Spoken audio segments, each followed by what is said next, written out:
El pasado lunes 28 de abril, sobre las 12:30, España, Portugal y parte de Francia, aunque en este caso solo unos minutos, se desconectaron. Iberia afrontaba uno de los sucesos más graves en su historia reciente, 10 horas ante un amago de colapso con algunas tragedias y millones de especulaciones. No había posibilidad de escuchar la radio si no se disponía de pilas que conectaran al transistor. No había conexión a Internet y la conexión telefónica se hallaba cortada. La realidad esta vez no superó la ficción. No se vivió un apocalipsis.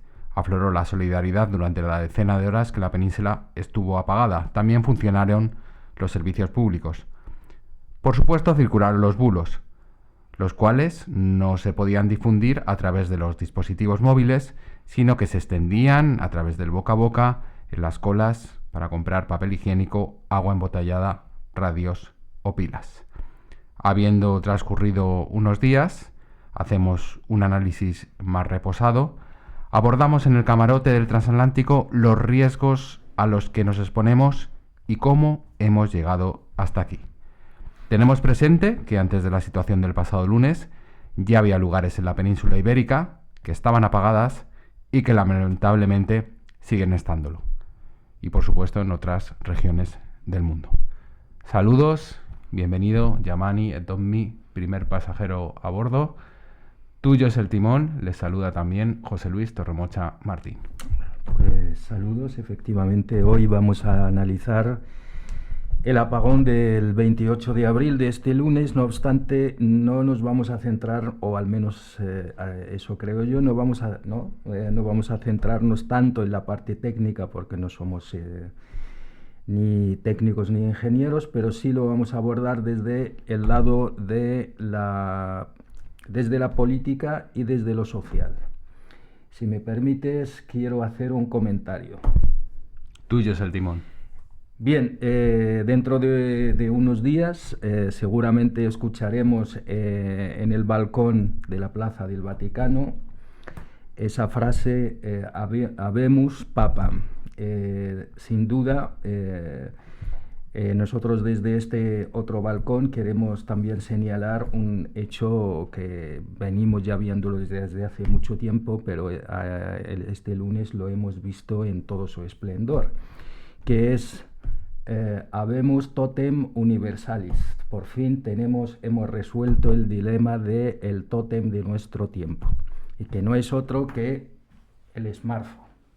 Hemos visto que como sin el móvil, básicamente ya en general el sujeto social, nunca mejor dicho, un sujeto social sujetado, ya no sabemos casi no funcionar sin el móvil, lo cual es un tótem de nuestro tiempo.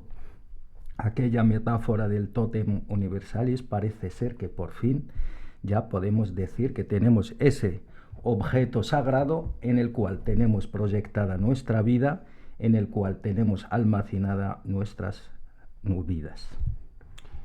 Bueno, hay que decir que una de las razones que se escuchaban, o yo al menos, las escuché durante mi paseo porque estaba desconectado para ver a la familia y también en las colas de los establecimientos que vendían agua y papel higiénico que se agotaba, era que había llegado el apocalipsis. Eso lo escuché varias veces y que algo tenía que ver la muerte del Papa.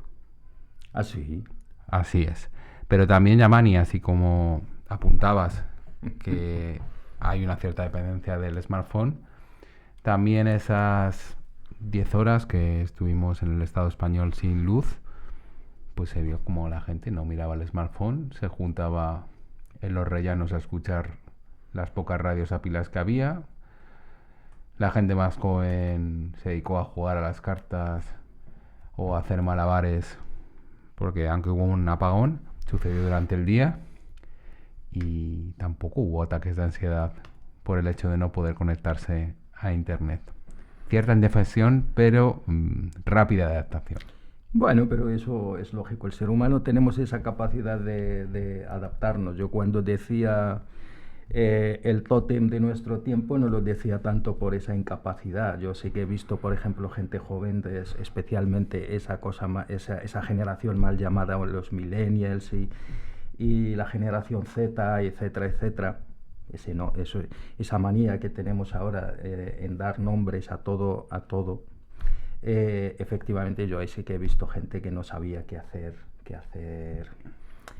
Le era muy complicado, por ejemplo, en el bus.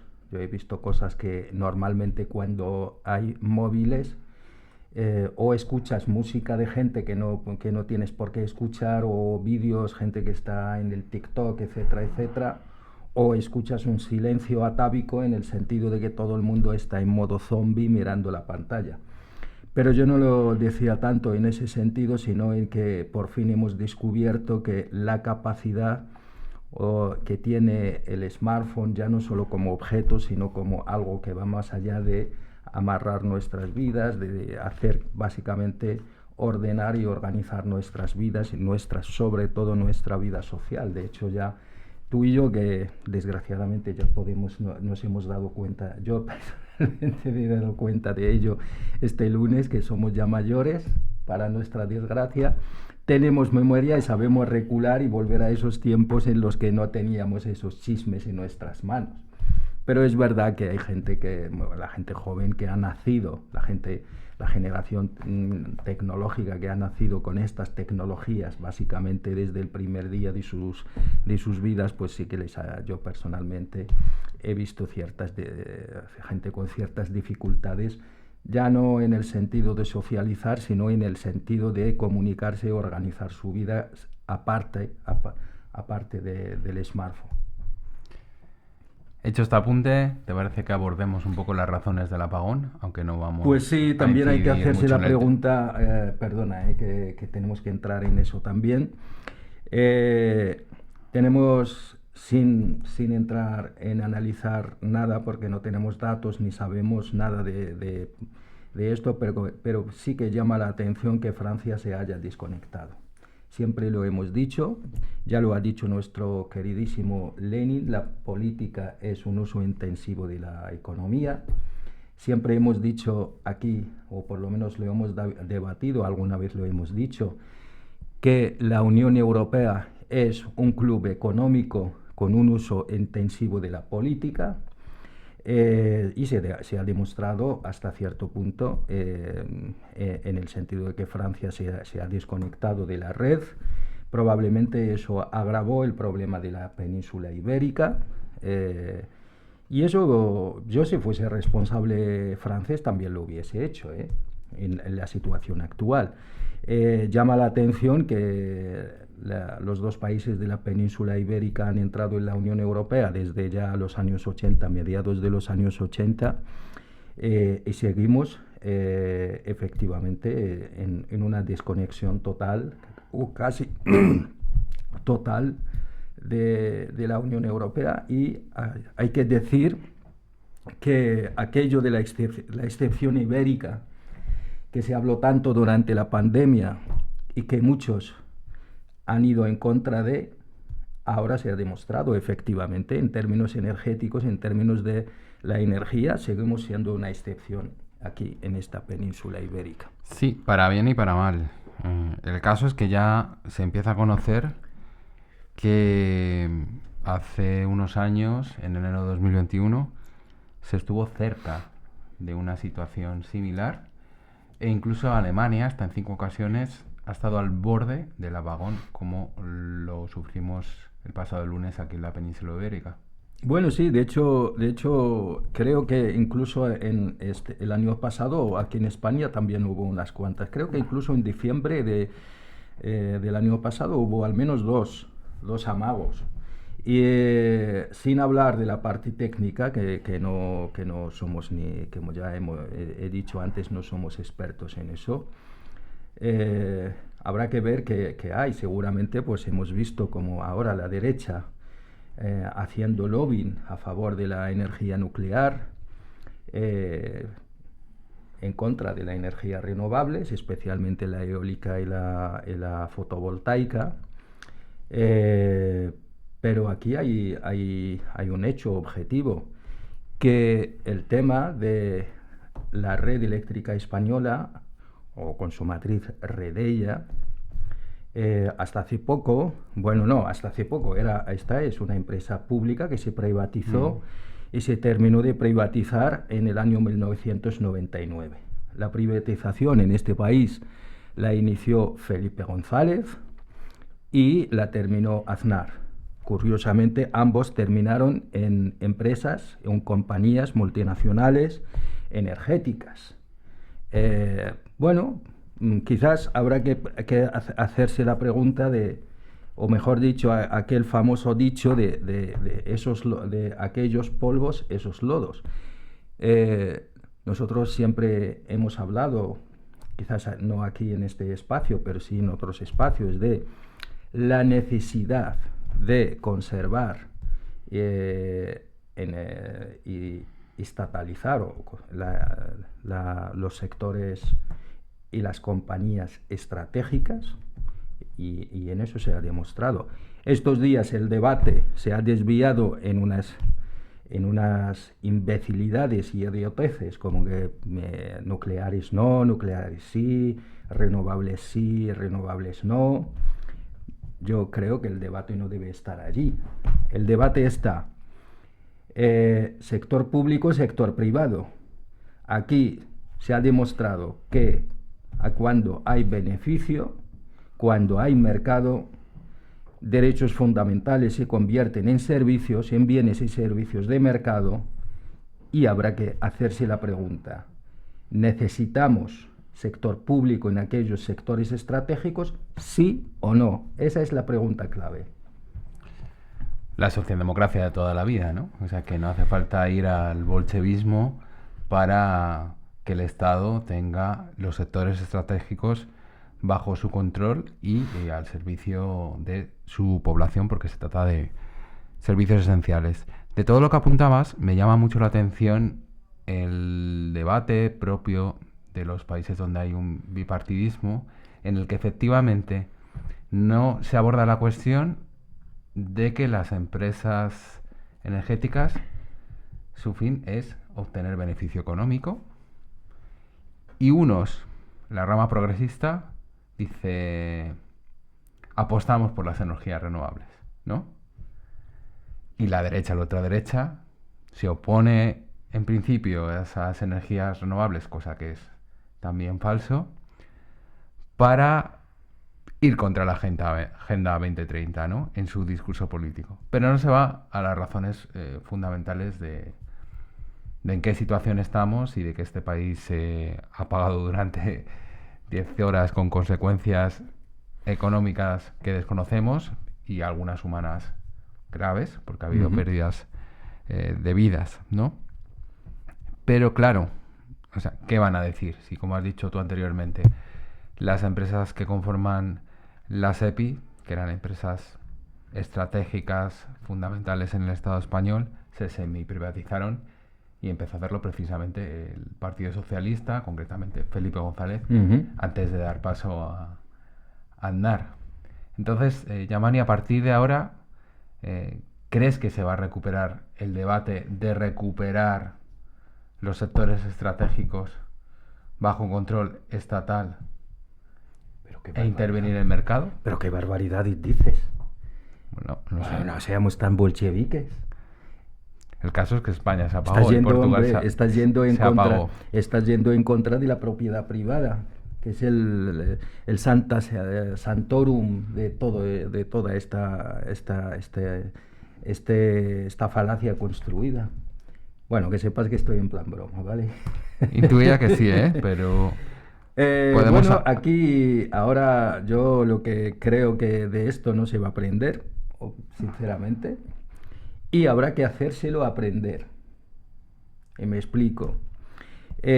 Aquí en este país hemos tenido una crisis financiera, bueno, en este país, en todo el mundo hemos tenido una crisis financiera que llevó a miles y miles de familias desahuciadas.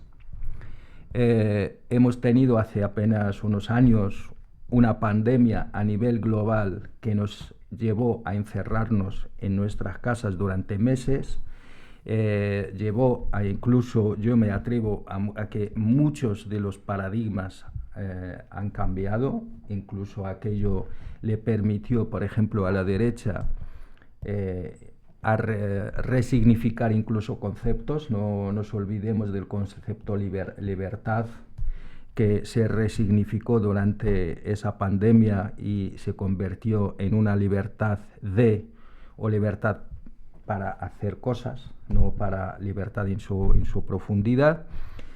Y estas dos crisis, ya hemos dicho que han sido crisis traumáticas. Y aún con todo ello no hemos aprendido gran cosa. Nuestra clase política, las instituciones, no solo aquí, en todo el globo, no parece que hayan aprendido mucho. Y, mejor dicho, no han aprendido absolutamente nada y siguen con las mismas. No creo yo que un día, mejor dicho, ni siquiera un día, 10 horas de apagón, no creo que eso vaya a cambiar, y además tampoco que haya sido no he visto yo un trauma brutal. De hecho, la gente lo ha vivido con cierta normalidad, más allá de no poder coger el metro. Yo personalmente he tardado 4 horas y media en llegar a casa en un trayecto que suelo hacer en 1 hora 15 minutos. Es fastidioso, efectivamente es fastidioso, tampoco vamos a decir, pero tampoco es traumático, ha sido un día.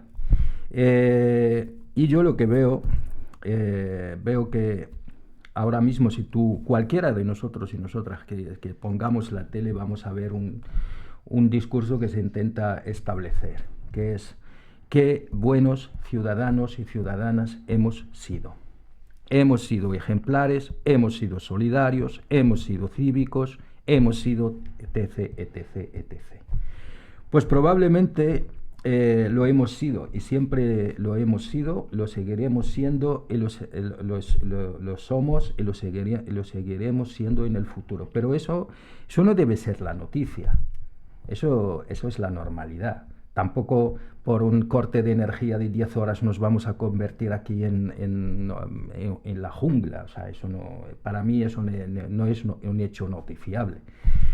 El hecho noticiable, y que deberíamos profundizar, es: todos y todas pagamos nuestros impuestos. Todos y todas hemos sostenido la red eléctrica española. Todos y todas hemos generado riqueza que ha sido, invertida en empresas públicas que se han privatizado. Y tenemos que buscar, y yo estoy absolutamente convencido, no hace falta ni siquiera decir los nombres, estoy absolutamente convencido. Hagamos el siguiente ejercicio. Hoy vayamos a buscar quién el martes, un día después del apagón, se levantó al menos 1.000 millones de euros más rico. ¿Quiénes? Que hagamos ese ejercicio. No hace falta decir los nombres. Hagamos el ejercicio. ¿Quién se levantó el día martes 1.500 millones de euros más rico? Pues supongo que yo y tú y yo no, ¿verdad? No. ¿Quién se levantó siendo el segundo o el primer accionista de Red Eléctrica Española? Un gran que hombre, por cierto, antes fue BlackRock, una empresa pública que hemos hecho que hemos construido ladrillo a ladrillo con nuestros impuestos. Se privatizó. Quien acabó siendo el primero de sus accionistas privados ha sido hasta el martes o hasta ayer mismo el fondo buitre BlackRock. Cuando ve que hay problemas, ¿qué hace? Lo primero, vende sus acciones, una parte de sus acciones. Esta es la gente a la que hemos entregado nuestra seguridad energética y nuestra soberanía energética. Llama la atención que incluso son empresas extranjeras. Hombre, pues ahora parece que el primero es el Estado con un 20% y lo venden como si fuera, no sé, tú y yo hace mucho tiempo hemos hablado de Alitalia, creo que fue cuando Alitalia, por aquel entonces creo que era el gobierno de 5 estrellas, la coalición con Salvini, que quería, no me acuerdo si querían o privatizaron directamente Alitalia porque producía unas pérdidas enormes. Tú y yo en aquel momento hablábamos y dijimos, en cualquier caso, no privatizaría. Como Estado no debería privatizar un sector tan estratégico como en ese caso una aerolínea estatal, aunque produzca pérdidas, porque el Estado necesita de estos sectores, de estas compañías estratégicas. Pues más todavía si se trata de un sector tan importante para la soberanía nacional, que es la energía. Ahora que el facherío está tan entusiasmado con eso de la soberanía nacional, por cierto, solo es cuando se trata de cosas internas de aquí del país, nacionales. Ahora cuando hablamos de Trump y eso, aquí no, se acaba la valentía y se acaba la soberanía. Pero de todas formas, que tanto hablan de la soberanía nacional y todo eso, ahora mi pregunta a ese facherío, ¿no sería más conveniente ahora, en vez de centrar el relato, el discurso, el show mediático, esa teoría nuestra que tú y yo manejamos a veces, que están montando ahora en las televisiones, que muchas veces es la televisión pública que pagamos todos y todas con nuestros impuestos, ¿no sería más conveniente hablar de por fin de la soberanía nacional energética? ¿No nos estaban hablando hace poco de esto que llaman la pobreza energética?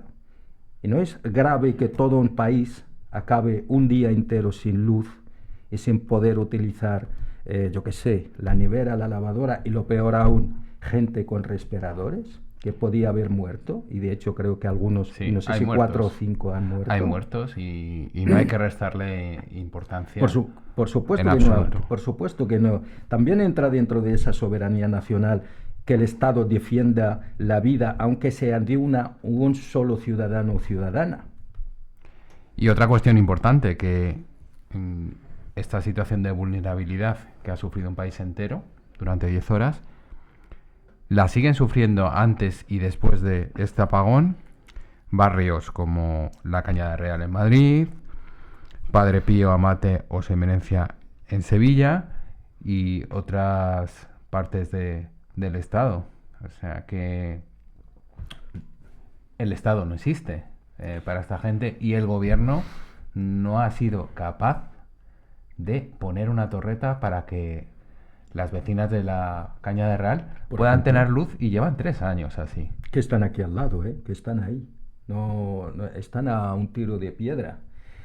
En este caso yo sí que a mí probablemente por mis pozos de donde vengo, tú sabes que yo defiendo la idea de una idea un poco rara, que el Estado nacional, si no es capaz de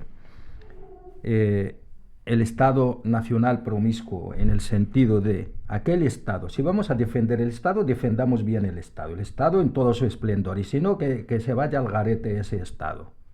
Si el Estado no es capaz de llegar a todas partes, pero no solo llegar a todas partes, que es lo que se suele hacer, lo que suele hacer un Estado nacional, que es llegar a todas partes con la violencia. No, llegar a todas partes también con derechos. Y si el Estado no es capaz de llegar a estos barrios que tú acabas de mencionar, y solo llega allí con las patrullas de policía, es decir, con aquello que Weber llama la violencia legítima, que en este caso yo dudo que sea legítima, porque el Estado te tiene que ofrecer cosas y después ver, no solo ofrecer la violencia. Si no es capaz de llegar allí a todas estas partes, probablemente no estamos ante un Estado nacional, porque el Estado nacional, una de sus características es el control de todo el territorio y llegar a todo el territorio con todo, no solo con la violencia, con todo.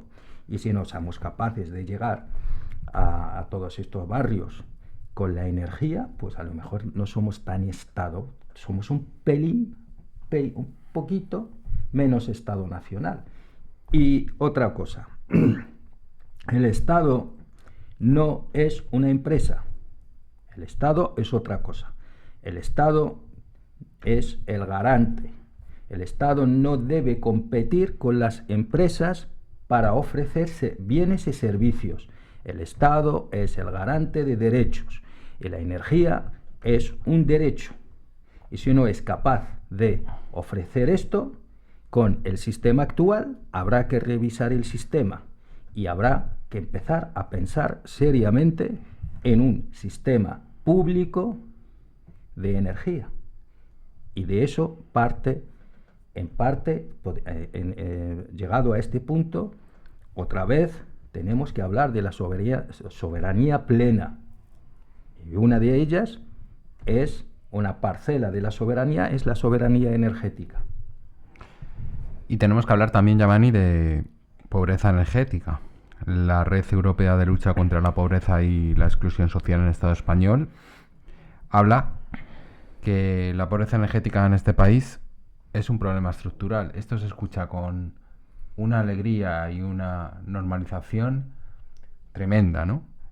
Cerca del 20% de la población no puede permitirse mantener la vivienda con una temperatura adecuada. Esto invierno tras invierno. Estamos hablando que es el doble de la media de los países de la Unión Europea, que ya es escandaloso que en la Europa enriquecida el 10% en países que tienen unas temperaturas muchísimo más bajas que aquí en invierno no puedan calentarse. Esto forma parte de los derechos humanos que significa tener el derecho de acceso a la energía. Pasó el apagón, pasó también el debate. Bueno, no solo pasó el apagón, yo me acuerdo este tema de la pobreza energética, al menos en este país, parece ser que durante un tiempo sí que había entrado en la agenda sitting, ¿no? En la agenda pública, en la agenda social. Se hablaba muchísimo de este tema, no hace mucho, ¿eh?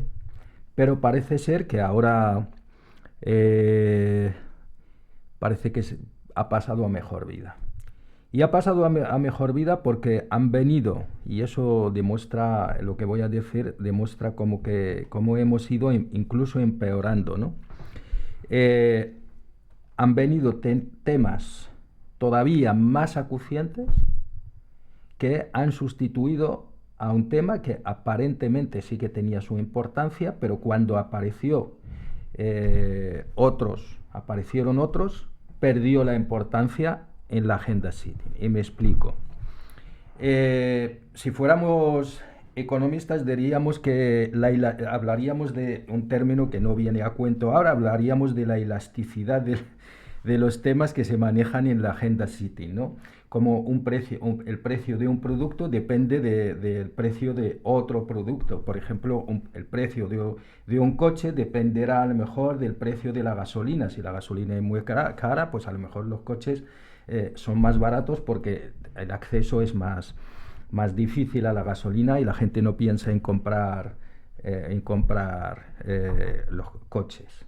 En este caso sería algo parecido. La capacidad de introducir un tema en la agenda sitting es elástico en el sentido de, en este caso, la pobreza energética ha perdido su importancia porque apareció el tema de la vivienda. Si yo no tengo vivienda, ¿a mí qué más me importa? ¿Qué me importa tener energía? Pero si yo no tengo acceso ni siquiera a la vivienda. ¿Me explico?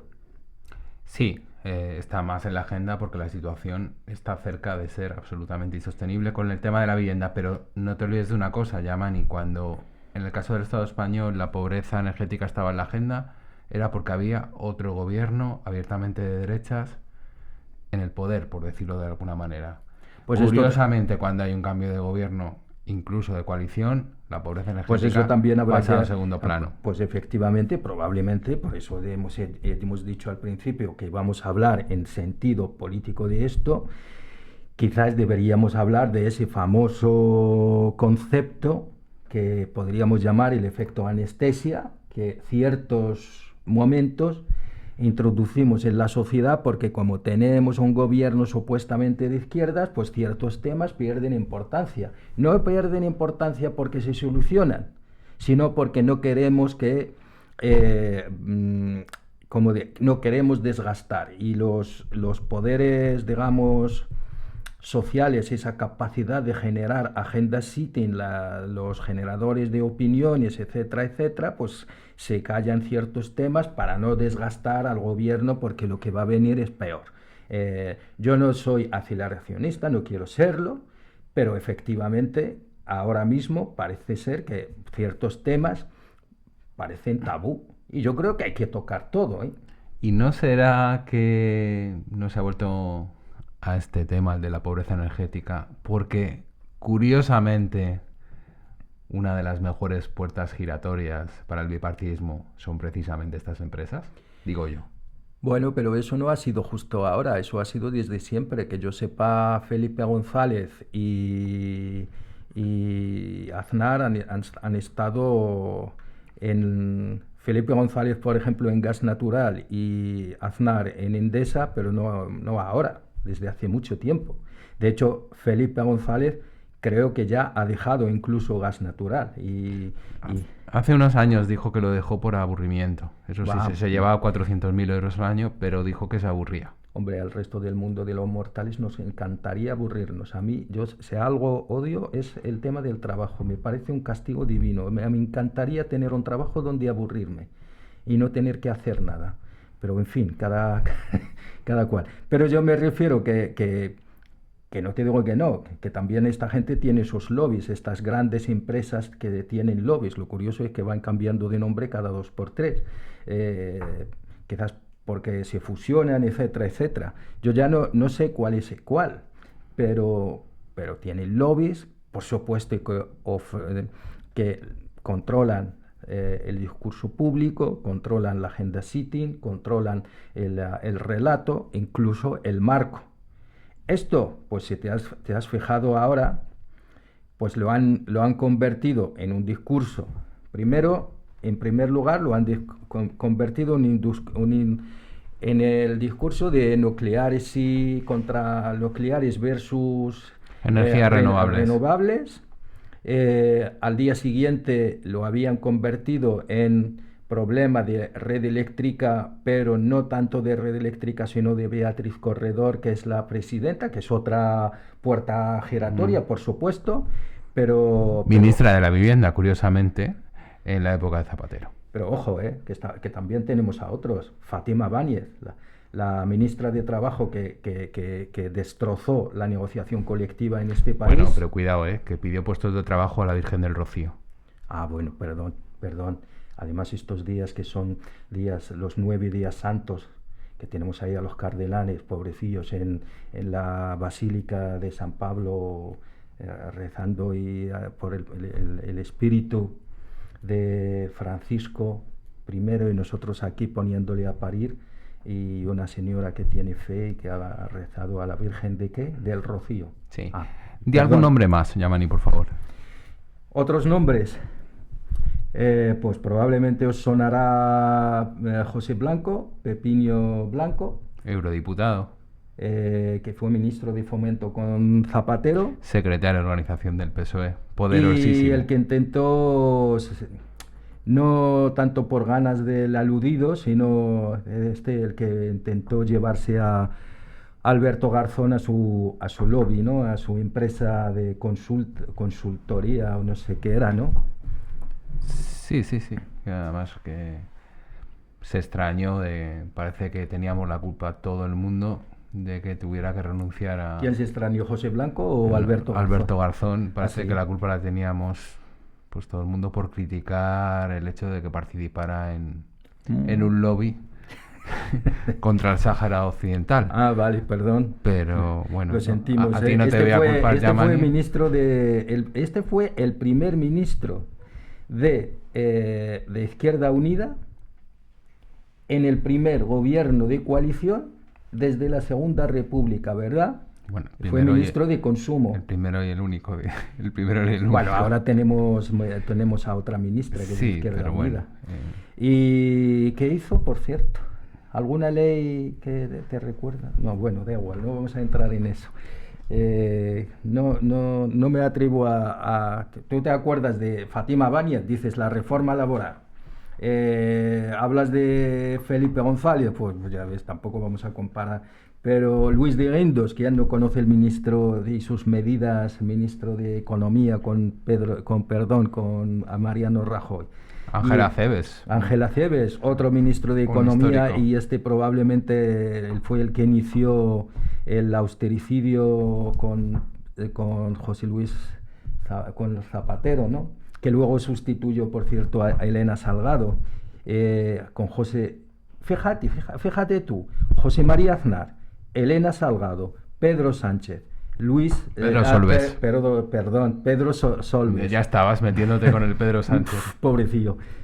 Luis de Guindos, 2 del PSOE, 2 del PP, todos ellos, y acabaron en Endesa. No sé si el Consejo de Administración, o consejeros, o asesores, no sé, pero todos ellos acabaron en Endesa, una empresa energética. Beatriz Corredor, Luis María Atienza, Miguel Boyer, Ángeles Amador, en Red Eléctrica, la empresa señala de estos días. Isabel Tocino, Ana Palacio, José Montilla, José Blanco en Enagas. Creo que Enagas tiene también lo tiene la empresa italiana, ¿eh? Y muy conocidas en América Latina y no para bien. Antonio Miguel Carmona, los madrileños y madrileñas siempre le conocemos, ¿no? Este fue candidato a alcalde, ¿no? De Madrid. Sí, el peor resultado de la historia del Partido Socialista Obrero Español, pero más que los madrileños era... Sí, este líder de opinión, o no quiero utilizar una palabra despectiva, un mediático. Formador de opinión, sí. Salía a defender la ética mucho, tenía un discurso sobre la ética política, la corrupción política, etcétera, etcétera. Pues junto con Isabel García Tejerina, Fátima Báñez, de la que hemos hablado, Ángel Acebes, hombre, ¿quién no conoce a Ángel Acebes? Ministro de Defensa ¿Era ministro de Defensa o de Interior? Y varios más con andar, pero es bastante conocido. Habría que haberle puesto un ministro de la propaganda por la nefasta gestión de la comunicación durante el 11M. Eso es. Es muy conocido. De hecho, le conocía yo antes de llegar a España, fíjate. Bueno, era un ministro importante, ¿eh? Era ministro de Defensa. Yo lo conocí cuando era ministro de Defensa, creo, o era ministro del Interior. No, del Interior. Del Interior, sí. Trillo era el de Exteriores, sí. Que seguro que lo conocerás también. Por unos hechos que estuvimos a punto de entrar en guerra. Sí. ¿Recuerdas? Efectivamente, lo del Perejil. Crisis de Estado. Y del Topoliev. Yakovlev, ¿no? O Topoliev, el avión. Yakovlev. Sí. Pues todos estos en Iberdrola. Y luego, por supuesto, el jefazo, el que inició todo eso, el padrino, Felipe González, en Gas Natural, que salió, como bien has dicho, porque se aburría mucho. 400.000, me has dicho, 400.000 euros. ¿Ha salido con sí, se llevaba a eso, pero decía que se aburría y por eso lo dejó. Ajá. Además lo dijo en una conferencia, como casi todo lo que dice. Claro.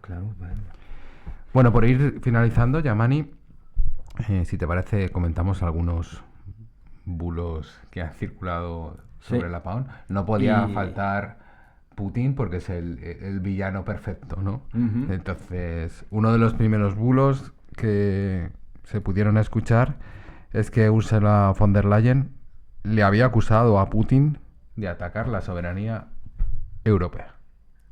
Putin. Sí.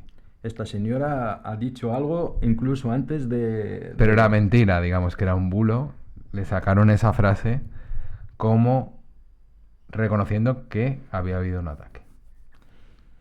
Y esta es la presidenta de la Comisión Europea, que su objetivo primero y último ya no es defender a los europeos y a los intereses de... Yo lo que veo...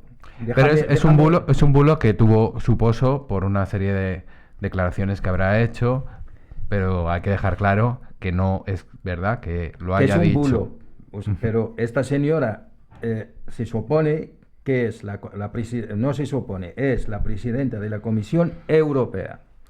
Esta señora tiene la obligación de defender y proteger los intereses de los y las ciudadanas europeas, ¿no? Pues yo le voy a dar la vuelta a esto. Esta señora tiene la obligación de defendernos de sí misma. Si una señora así, que con una responsabilidad tan grande como es ser la presidenta de la Comisión Europea, lo primero que se le ocurre hacer es soltar un bulo, soltar una mentira sin siquiera verificar su veracidad, pues a lo mejor es un peligro para la ciudadanía europea. Sí, pero en este caso no. Pero es que además contra Putin. En este caso no lo dijo. La red energética portuguesa atribuyó el apagón a una vibración atmosférica inducida. Fue otro bulo que circuló y que la gente se lo creyó. Vibración atmosférica inducida. Otra de las bulos de las que tenemos que proteger. Un incendio en el sur de Francia no es la causa del apagón, pero se dijo un incendio en el sur de Francia. Otro. Y el más recurrente es que la red eléctrica afirmó que se creía que se trataba de un ciberataque. Eso tampoco pasó, pero sí estaba en el imaginario de la gente. Otro bulo. Y por último, y para cerrar, dos cuestiones, pues que no hubo colapso. En estos momentos que hay series como Apagón, una gran serie que recomiendo, sobre qué sucedería si nos quedamos sin luz. Nada de lo que dicen las series esta vez se cumplió. Bueno, es que tú sabes que yo, por ejemplo, no soy muy fan de las series, porque claro, las series, como bien como su nombre dice, pues al final es ficción. Y es sí, porque, bueno, es como acabo de hacer yo mismo ahora, a través de la ironía, decir que Ursula von der Leyen había dicho una barbaridad. Y no es bueno, así. Decirlas dice, ¿no? Decir, pero no es de este caso, que ella no había dicho efectivamente lo que era bulo, que ella haya dicho, según entiendo yo, que era un bulo decir que era un ataque directamente sin verificarlo. Pero claro, entendernos que a veces también manejamos un poquito de ironía aquí. Por supuesto que no hubo colapso, pero no, iba a decir que me gustaría. No me gustaría. Pero ya sabes que la ficción se proyecta actualmente que ante una situación de colapso, unos superpoderosos, personas egoístas, machacan a las otras, se hacen con el poder, hay una situación de catástrofe, se exagera el miedo. Todo eso no pasó. No pasó, pero tampoco yo me he visto, o sea, tampoco yo he visto que estemos muy preparados, que al menos discursivamente tú y yo hemos escuchado cosas bastante graves. La gente enseguida acudió a eso, a rumorología y a cosas para justificar o para por lo menos explicarse a sí misma ciertas cosas que eran inexplicables. También hay que ver que, mejor dicho, hay que decir que tenemos una derecha muy irresponsable. ¿Por qué? Hombre, pues porque, por ejemplo, que salga el presidente del tercer partido en este país a relacionar el colapso energético en ese día, el apagón, con lo que había, con el proceso judicial, o insinuarlo con el proceso judicial de David Sánchez, el hermano del presidente del gobierno, Pedro Sánchez, que a mí Pedro Sánchez ni me va ni me viene, de hecho me parece hasta, para mí, o sea, ideológicamente estamos en las antípodas, o sea, a mí este señor ni me va ni me viene, de ahí a relacionar un apagón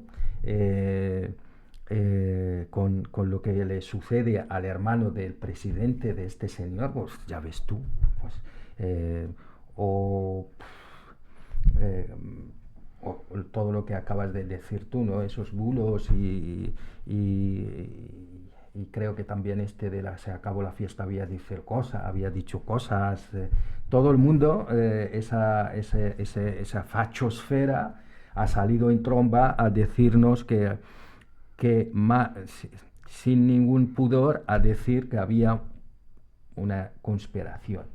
Básicamente había salido a defender la idea de que aquí había conspiración relacionando algo puramente técnico, puramente de un funcionamiento técnico que yo por supuesto estaba deseando, por favor, que esto no sea un ciberataque. Como esto llegue a ser un ciberataque de verdad, la hemos liado.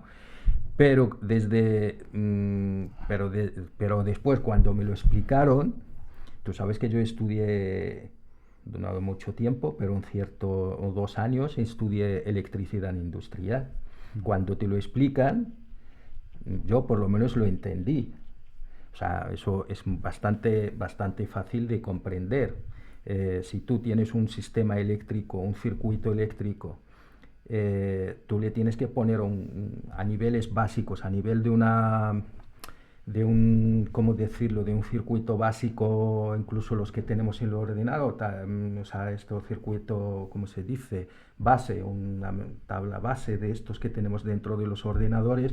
Tú tienes que poner un condensador aquí, una resistencia allá, un diodo aquí, para gestionar los desequilibrios del sistema, porque si no se colapsa. Un condensador, pues lo que hace es almacenar energía para soltarla después y ir equilibrando el sistema, porque no todos los aparatos o no todas las piezas de una tabla base funcionan con la misma tensión o con la misma frecuencia o con los mismos voltios.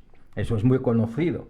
Y entonces se le pone un condensador al principio, y eso, en términos, si tú lo trasladas a un nivel tan brutal de, yo qué sé, 15, 20 gigavatios, pues al final pues tienes que poner equilibradores muy fuertes, estabilizadores enormes. Pues eso es fácil de entender. De ahí a relacionar esto y a generar bulos con que esto había pasado porque Pedro Sánchez se levanta por la mañana y dice, que me están fastidiando por aquí a mi mujer, voy a hacer esto, voy a apretar el botón azul, ahora el botón rojo, desconectar parte de España, ahora voy a desconectar toda España, mañana la voy a desconectar de Europa, en los Pirineos, ahora voy a fastidiar a los vecinos portugueses que no me están apoyando porque ya no gobierna ahí el Partido Socialista Portugués, sino que gobierna Montenegro, que es de derechas. Hombre, por favor, un poco. Bueno, cuando se construye el relato de que es un presidente ilegítimo y que hace absolutamente cualquier cosa por seguir siendo presidente, estas soberanas estupideces, porque hay que decirlo así, tienen poso en una parte de la población española. Efectivamente, somos muy poco soberanos en la energía, pero somos tremendamente soberanos en la estupidez. Propietarios de la estupidez, ¿no? Siendo no demasiado todos, autocríticos. Esa fachoesfera. Ya para finalizar, no nos queríamos olvidar, ¿sabes de quién? De Hadja Laïf. Hablamos de ella porque fue la comisaria que en su momento nos alertó de que teníamos que tener un kit de supervivencia. Ajá. Esto fue una de las ideas y recuerdos que salieron en aquellas colas cuando uno trataba de, no en mi caso, comprar papel higiénico, pero sí algunas botellas de agua que decían, esta señora que nos reímos de ella, Ajá. y qué razón tenía, porque lo que estaba planeando sobre el ambiente era un ciberataque, ya que no teníamos transmisores para escuchar la radio. Y bueno, de todas maneras, quienes creen ese tipo de teorías, escuchen lo que escuchen, van a ir a este mensaje que caló. Ujú. Lo que recomendaba Yamani, y espero que lo tengas en tu domicilio, Ah, sí. es tener agua, Sí. un mechero, Ah, bien. una navaja suiza. Esto no lo entiendo muy bien, puede ser una navaja, ¿no? Pero bueno, suiza mejor. Vale, ¿tú qué vas a saber mejor que esta señora? Pero si acertó al 100%. Su medicación, Vale, una linterna. vale. Eso es cierto, que sea pilas, ¿no? Eso Ujú. no, creo que no hizo ese matiz. Comida, como no. Hay que tener comida en caso de emergencia. Y necesitamos que alguien venga a decirnos que necesitamos comida en nuestras casas. Bueno, es un protocolo que hay que cumplir y que lo trasladan No lo nuestras sé. autoridades No sé el resto del comunitarias. mundo, pero yo como 3 veces al día. O sea, no necesito comida en mi casa, me lo diga o no esta señora. Una radio, pero no matizó que tiene que ser a pilas. Ujú. Un cargador. Se ha visto que un cargador en una situación como la del pasado lunes, Me imagino por lo que- menos no se puede conectar. Otra Pero cosa me es que lo imagino- tuvieras bien cargado, como las baterías, Me imagino como que las se- reservas a las que hacías tu referencia para Me estabilizar imagino el sistema. que iba en ese sentido de tener una batería de estas que se cargan y dejarla en casa. Me imagino que Que iba por ahí. aguantara 72 horas. Más o menos. Y un juego de cartas. Así. Importante, un juego de cartas. No de ajedrez. No ¿Pero sé. cartas para jugar o cartas para escribir? No, cartas para bajar al rellano y como... Para jugar con los vecinos. Efectivamente. Ujú. A esperar que vengan tiempos mejores o que alguien nos rescate. Eran las recomendaciones de la representante belga en el Ejecutivo Comunitario. Vale. Ujú. Pues- Es la mayor, no sé, yo creo que no voy a calificarlo, no voy a elevar la anécdota a categoría, ni tampoco voy a dignificar esto con una respuesta por una sencilla razón, porque ellos decían que era 72 horas. Si hay una verdadera catástrofe, 72 horas no te sirve ni para una cosa, ni son suficientes, ni son ni pocos ni muchos. O sea, si hay una catástrofe de verdad, lo que necesitamos es, y ahora hago la pregunta, lo que necesitamos es que funcione el sector público. ¿Qué hay de lo público? Ahí está el kit de la cuestión, porque lo que nos lleva a esta señora es a encerrarnos en nuestras casas con 72 horas y luego a jugar a las cartas. A esto nos lleva esta señora. No esta señora en concreto, a lo que nos lleva esta comisión y esa idea de hacer política absurda, estúpida y imbécil. Porque lo que se necesita es el sector público. En una catástrofe real se vio claramente lo que se necesita son técnicos, ingenieros, se necesita una infraestructura pública robusta. Y dejadnos de tonterías. La pregunta es, ¿qué hay de lo público? ¿Qué hay del Estado? El Estado que han ido mermando poco a poco. Esta gente van mermando el Estado, lo van reduciendo a la nada y cuando ya no puede hacer nada, ¿qué es lo que nos dicen? Compraros un juego de cartas y bajaros al rellano para jugar. No. Esto ha sido ahora porque han sido 7 horas de 8 o 9 horas o 10 horas sin luz y bueno, hasta incluso le encuentras la gracia. Pero si esto es una crisis real, es una crisis de verdad, como hemos visto en la pandemia, como hemos visto en la crisis del 2008-2010, quien nos sacó adelante son dos cosas: la gente a nuestro alrededor, nuestra gente, y lo público. Eso es lo que nos sacó.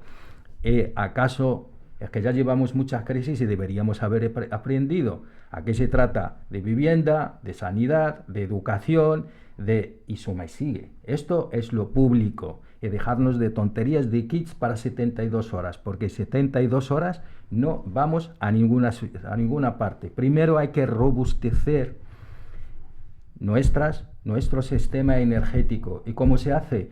Si lo hemos pasado a los privados y han primado el beneficio en vez de garantizar el servicio. Ese es el problema. En vez de garantizar un derecho fundamental que es la energía, lo han convertido en un bien y un servicio que se vende en el mercado. Por lo tanto, lo que ha primado es el beneficio. Y se ha visto que es un sector estratégico que hay que garantizar, y punto. ¿Y cómo se garantiza? Desde lo público. Porque el mercado no le importa que sea un servicio público, que sea un derecho fundamental, sino que es un bien que se pueda vender y que se pueda generar beneficio. Segundo, hay que volver a recuperar lo público, como ya hemos dicho: salud pública, sistema educativo. Hay que volver a preguntarse las universidades, ¿por qué digo las universidades? Porque son los que generan técnicos y ingenieros que nos han resuelto la papeleta esta vez. No la han resuelto las grandes empresas, no lo ha resuelto esta señora aconsejándonos un kit. Lo han resuelto ingenieros y técnicos que saben del tema, y eso se hace en las universidades, las politécnicas, que por cierto están mermando. Sí. Están mermando. Aquí en Madrid han perdido, no sé el porcentaje de financiación pública, por ejemplo. Yo no sé qué financiación pública. Ayuso, que tanto habla de la libertad, nos ha fastidiado, ha reducido el sistema universitario, que es una escalera social, la está reduciendo a la nada. La vivienda, esto también entra dentro de lo público. Creo que si lo pensamos bien, en lo público, probablemente la pregunta que tenemos que hacer estos días, y recupero aquello: a mí Sánchez me importa un carajo. Estos 10.000 millones que vamos a gastar ahora en armas, en supuesto concepto estratégico ampliado de la seguridad, y muchas comillas con eso de concepto de seguridad, ¿no sería mejor volver a gastarlos en el sector público, en todos estos sectores que hemos dicho? Volver a recuperar la red eléctrica, volver a recuperar la soberanía nacional sobre la red eléctrica y por lo tanto sobre la soberanía energética, la salud, la educación, la vivienda. ¿Qué vamos a decir? ¿Qué te voy a contar yo a ti sobre la vivienda?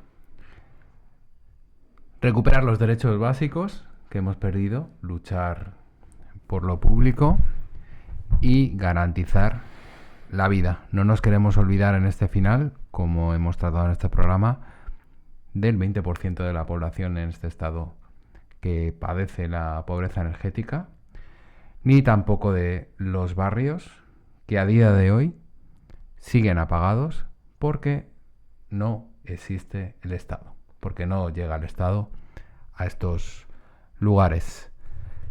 Queremos un Estado garante de derechos y no un Estado que presta servicios, porque de esto se encargan las empresas privadas. El Estado no se encarga de servicios, el Estado debe garantizar derechos fundamentales, y lo hemos visto este lunes. Con ese mensaje final, con este alegato compartido, seguimos navegando con muchísima energía y sin que nadie nos apague, con las velas desplegadas y a muchos nudos. Que tengan una buena semana. Eso es. Hasta pronto. Hasta muy pronto.